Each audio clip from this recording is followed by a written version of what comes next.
bonsoir, bienvenue à tous sur notre émission Jeunes Parlons-en. Donc aujourd'hui je ne suis pas seule, je suis entourée de mes sœurs. Je m'appelle Axel, donc je vais vous laisser chacune vous présenter. Donc, bonsoir, moi c'est la sœur Marie-Lou. Bonsoir, moi c'est la sœur Michel. Bonsoir, moi c'est Sarah. Bonsoir, moi c'est la sœur Alexandrine. Bonsoir, moi c'est Estelle. Bonsoir, moi c'est Yassi. Bonsoir, moi c'est Patricia.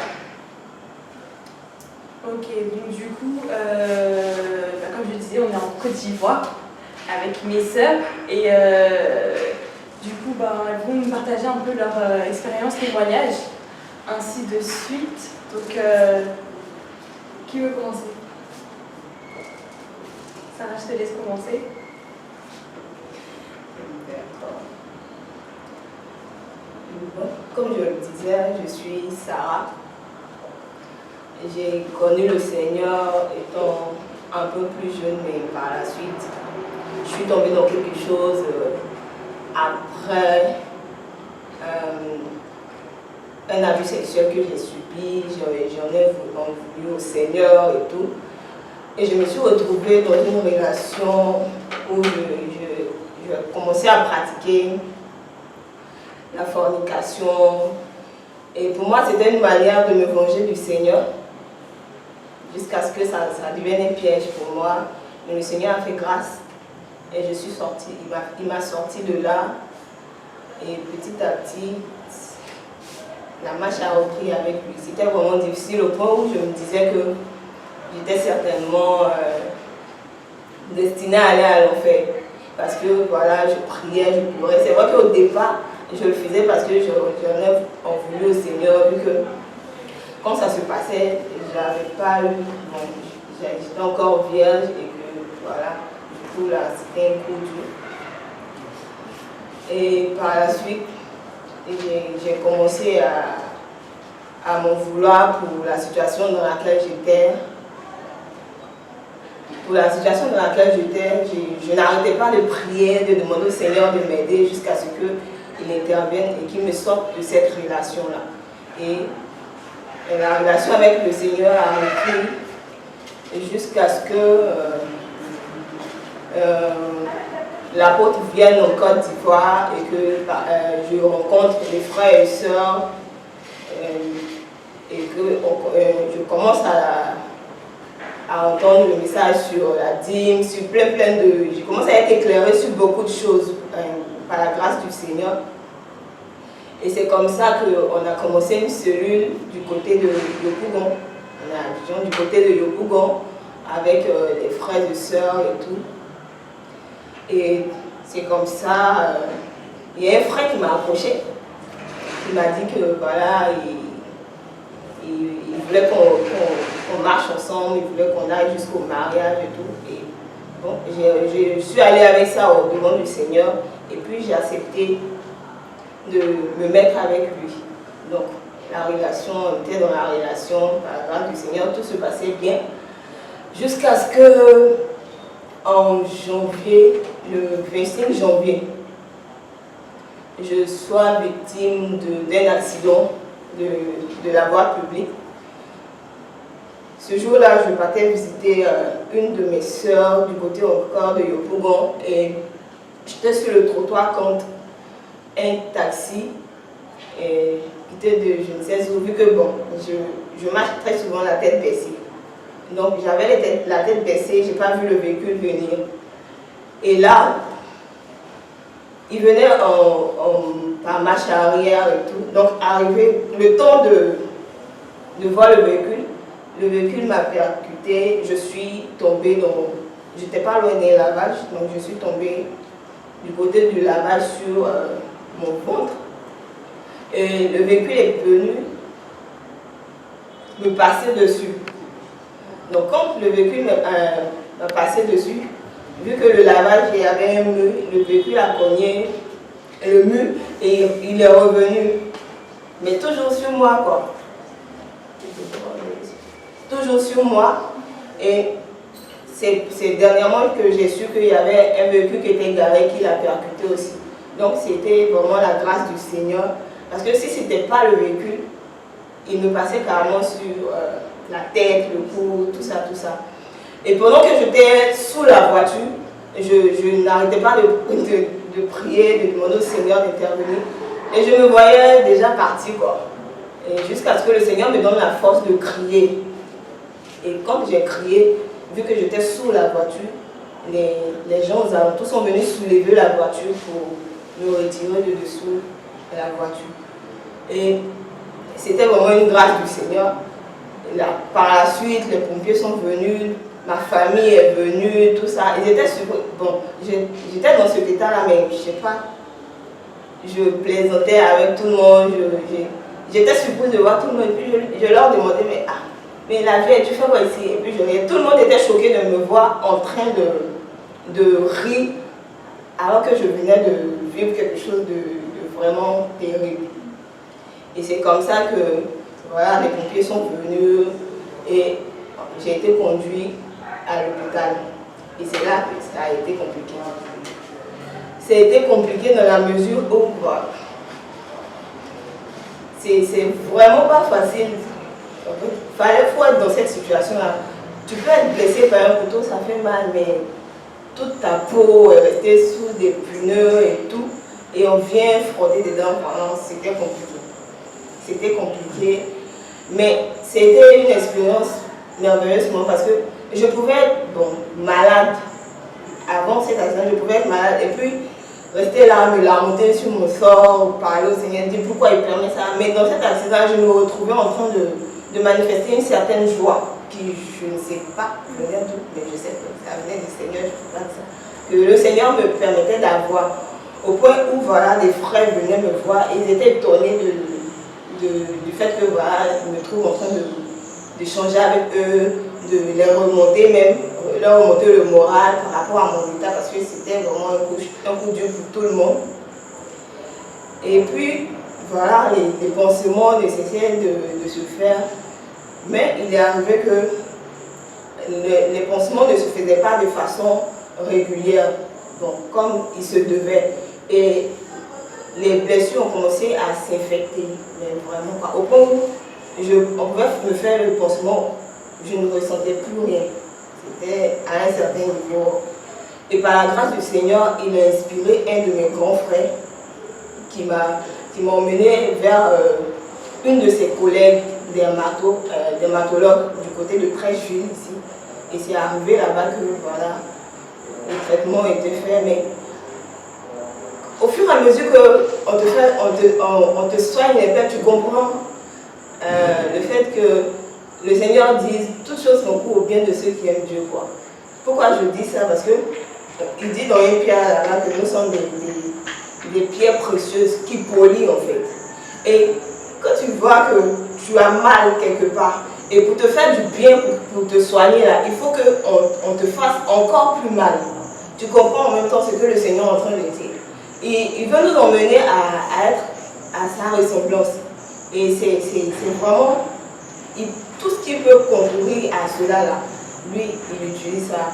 Et le plus important pour lui, c'est le ciel, quoi, c'est lui. Du coup, à chaque fois qu'on me soignait et que j'avais super mal, je me disais, le Seigneur, il nous fait passer par le feu pour nous donner la forme qu'il faut et tout. Et c'est un peu ce que je suis en train de vivre là. Et c'était vraiment, mais vraiment compliqué dans la mesure où tu as super mal, vu que c'est à Trècheville et que des étudiants viennent pour se faire former et tout, des médecins. On peut être en train de te soigner. À comprendre, c'est dans ta plaie avec le produit qui fait super mal. Et puis bon, on donne des coups, on explique, des kéloïdes. Et toi, tu as mal, mais tu réagis pas. Tu as besoin qu'on te soigne pour que tu guérisses et tout. Et c'était vraiment compliqué, vraiment compliqué. Au-delà de tout ça, financièrement aussi, c'était bizarre. C'était bizarre, mais le Seigneur a fait grâce, il a touché certains de mes frères, et puis aussi des frères dans la foi qui m'ont aidé par rapport aux frères d'hôpitaux, par rapport aussi aux pansements que je devais faire chaque 2 jours. non seulement il y avait ça, il y avait aussi le transport, il y a la nourriture, il y avait plein de dépenses autour de toute cette affaire-là. Je me souviens que le jour où j'ai eu l'accident, j'étais avec ma gosse et puis je lui ai demandé, mais j'ai fait l'accident là, on va me soigner comment? Parce que c'était chaud quoi, je ne voyais pas d'où ça pouvait venir, d'où les finances pouvaient venir. Et elle a répondu comme ça, le Seigneur sait pourquoi il a permis ça, il va donner les moyens. Et c'est ce que le Seigneur a fait du début jusqu'à la fin.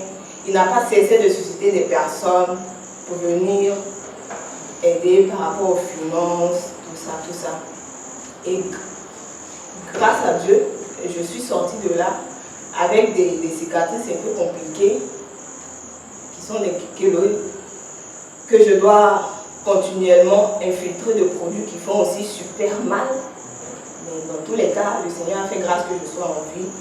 Et à un moment, j'ai commencé à développer des complexes par rapport aux cicatrices parce que tu peux être en train de marcher. Bon, les personnes adultes, elles ont du mal à t'approcher pour te dire ah, mais avec les enfants, ça va vite quoi. Ah, regarde la tante là, regarde son bras, elle est blessée et tout. Et ça a commencé à créer quelque chose en moi.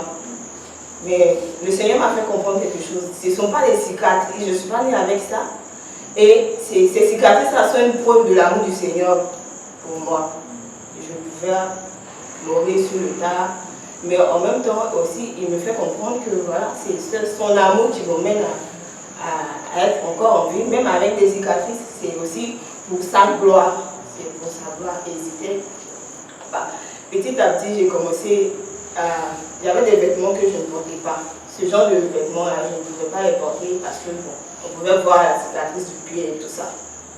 Du coup, j'ai commencé à porter mes vêtements habituels et tout.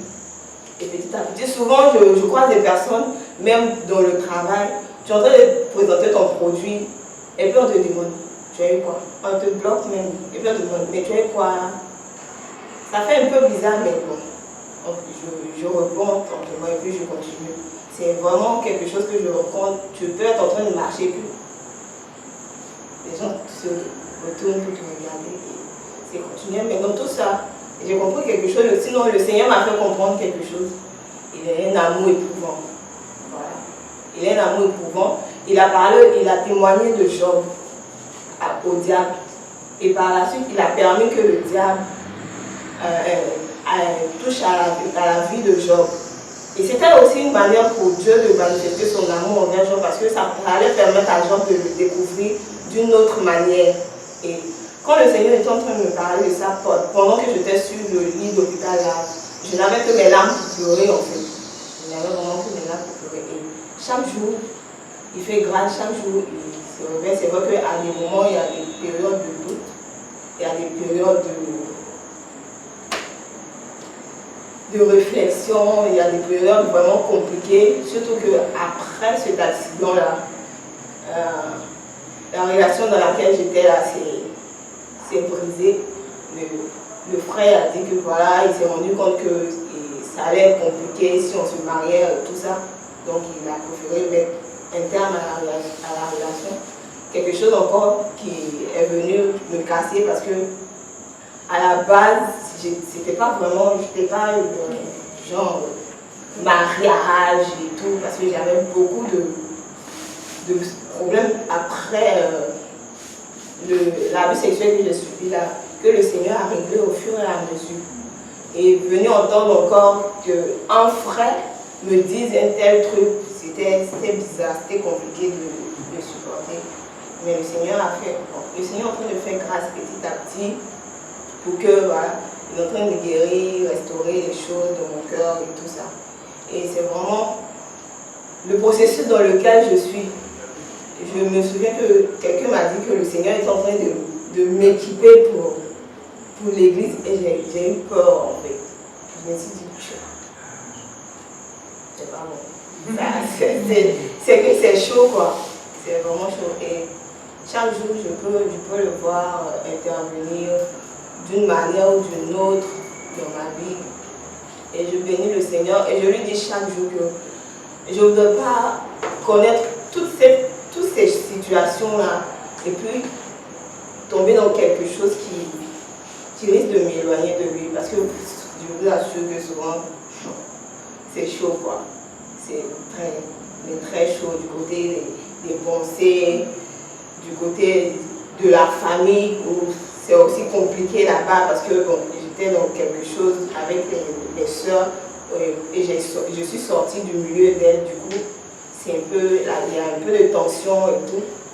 Et quand tu vois tout ça là, tu te dis, mais Seigneur, si c'est pas ta grâce, bon, je vais ailleurs, quoi. Si c'est vraiment pas ta grâce, je tombe dans quelque chose et puis, bon, la fin, on verra ce que ça va donner. Mais chaque jour, il fait grâce, chaque jour, il restaure, il console, et vraiment, c'est encourageant. Donc, c'est vraiment je ne vais pas dire ce petit truc, mais cette grande grâce que le Seigneur m'a accordée là, que je voudrais partager avec vous ce soir pour encourager quelqu'un.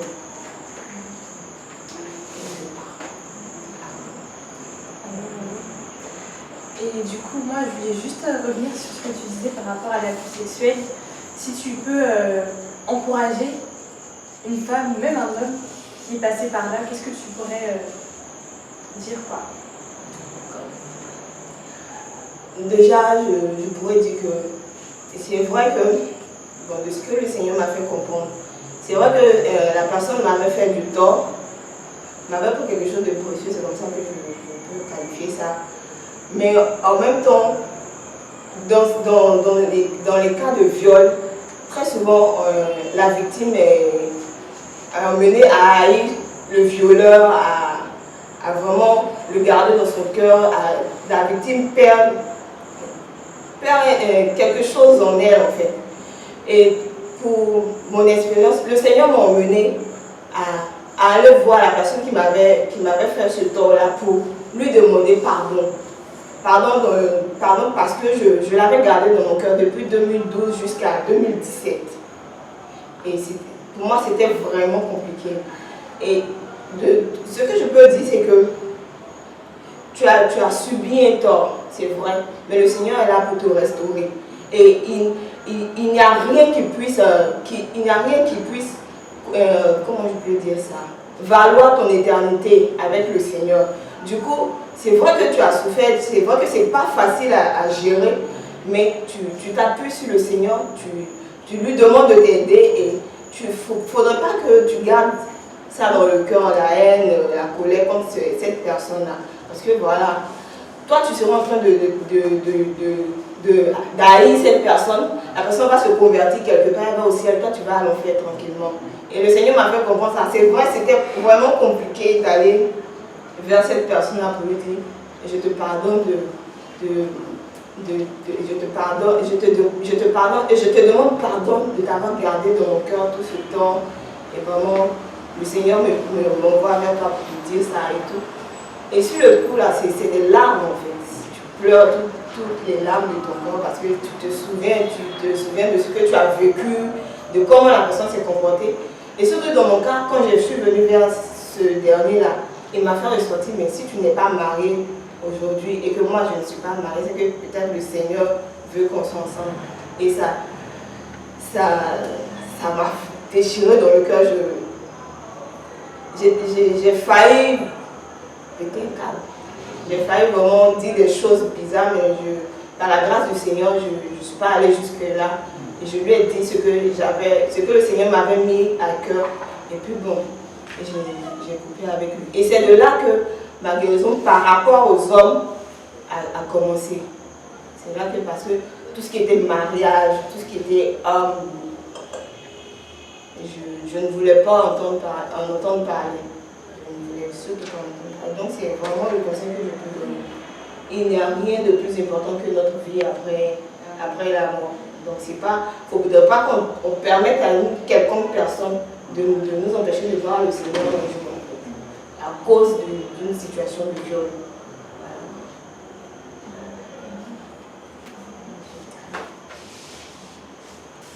En tout cas, c'est vraiment un témoignage très poignant pour ma part. Et ce qui me touche le plus, c'est comment tu gardes cette espérance en fait en Dieu, comment malgré tout ce qu'il y a pu se passer dans ta vie, bah, il y a quand même l'amour du Seigneur et on voit comment le Seigneur garde ses enfants. Et ça vraiment, bah, que Dieu soit béni en fait. Que vraiment Dieu soit béni.